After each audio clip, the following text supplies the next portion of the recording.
Hi everyone, welcome to Academy.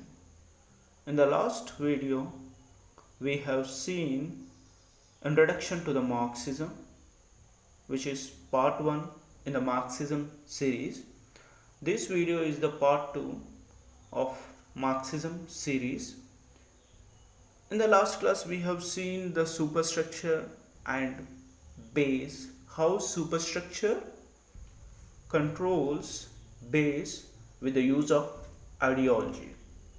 If we look at the pyramid of capitalism system, you can easily understand how the superstructure controls or governs the base. In the pyramid of capitalistic system, the top position is occupied by the superstructure, the people who frame the ideology, that is capitalist, or the people who govern a particular area, politicians. So in the pyramid of capitalistic system, the top position is being given to the wealth, profits, which is being earned with the use of ideology that is framed by the corporates or the capitalist. And the second is occupied by religious people, religious leaders who governs the people with their rules, with their conventions. And the third is being given to the soldiers or the police who are being acted with the rules that are framed by the politicians or by the governments, by the social institutions, and with the influence of capitalists. And the fourth layer or the phase is occupied by the people who are neither proletariat nor bourgeois. They try to become bourgeois, they try to imitate the style of higher class. And the final, the base, is given to the working class people who works in the factory, who involves in the means of production. Today we are going to study few concepts that was given by the Karl Marx and Friedrich Engels in the Communist Manifesto. Key concepts of Marxism. At the end of this video, you were able to understand capitalism, views related to the capitalism, conflict theory, class consciousness, alienation, and finally ideology. Capitalism. According to the Karl Marx, power is determined by who controls the means of production. When we question who controls the means of production, we can get an answer. Means of production is being controlled by the superstructure, which means the power is determined by the superstructure, which makes the rich to be richer and poor to become poorer. Karl Marx and Friedrich Engels felt if we can create a perfect world, which is possible if there is no class exist in this world. Perfect world if class would not exist. Conflict theory. Karl Marx says if we look into the history, we always found a conflict between two classes. He has given the example of Elizabethan period during which aristocracy and the church owns means of production and the peasants or the lower class or the working people who are being governed by the aristocracy and the church. To resolve the conflict, he says we should stand against the dominant class. We should stand against the dominant class, that is, against the bourgeois and the capitalistic class. Karl Marx felt that one day the oppressed class will rise against the injustice and oppressed actions of the dominant class, which he called as workers' revolutions. With these revolutions, we can able to found a society where without class. People should not take the property and keep at them, but instead should abolish private property. The main intention, the main motto of the workers' revolution is not to take the private property and keep with the people, but we should completely abolish private property and the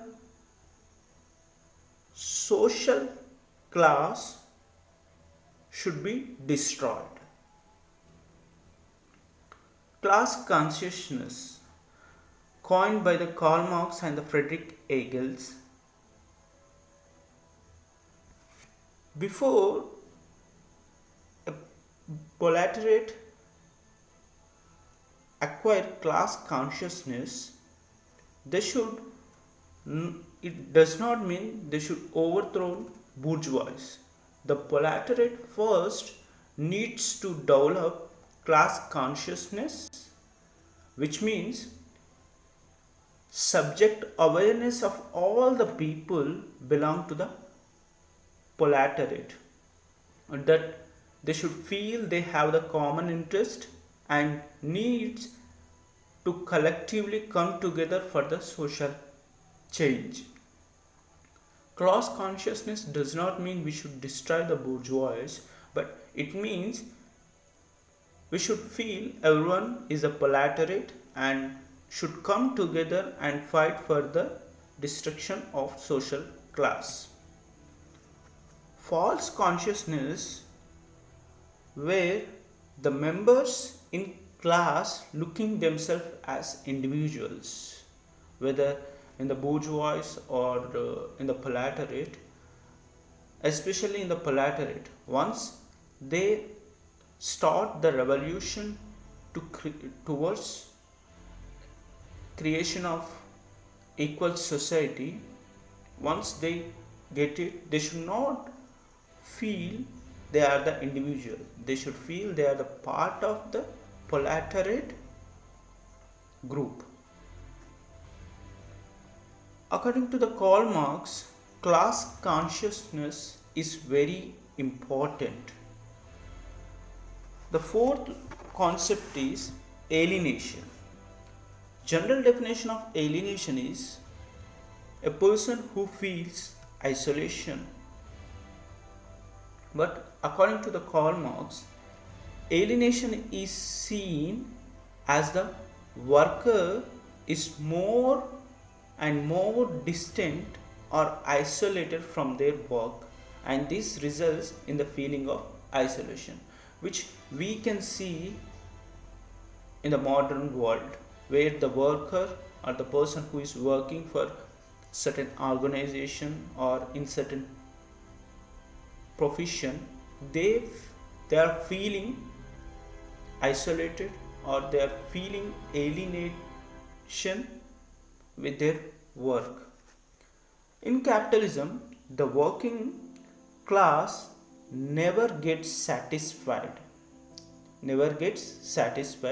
as the fruits of work is enjoyed by the higher class, which means the owner gets the credit. In the capitalist system, the capitalist never gets satisfied. Why? Because the fruits of the work is enjoyed by the higher class. Even though you are working in a big company, you are never going to get satisfied. Why? Because the profits which you are earning is being enjoyed by the capitalist or the capitalistic system. In order to replace alienation, we need to abolish capitalism. Alienation makes the workers to feel foreign to their own work. Alienation makes the workers to feel foreign to their own work. The fifth concept is ideology, which is very powerful. With the use of ideology, we can rule the nations, we can rule the people, whether it is which is happening in the religion, which is happening in the politicians nowadays. Ideology is our attitude towards gender, class, caste, and race. It includes culture, values, beliefs, and the norms that we follow every day in our life. Ideology is rooted in every social institutions, in the culture, in the religion, in the beliefs that we think are created by our own, but we are inculcated those beliefs from the social institutions. Ideology is created by the social institution and society. The ideology is created by the social institution and the society. Superstructure reflects the ideology of upper class. Ideology reflects the interest of the superstructure who are ruling the base, who are framing the rules to govern the base, and who controls the base with the use of ideology.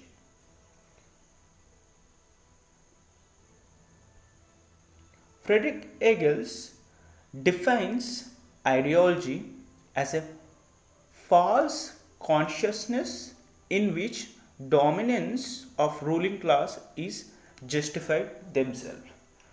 Why we don't protest even though we come across some injustice happening to every one of us? Why? Because the ideology is framed in such a way that we feel justified. They feel justified with the rules, and we too come to feel justified.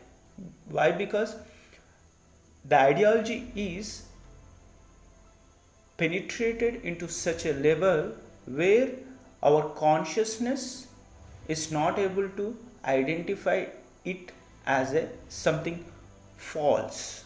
We believe we justify the ideology which was framed by the superstructure as natural and as a thing that is justified to follow.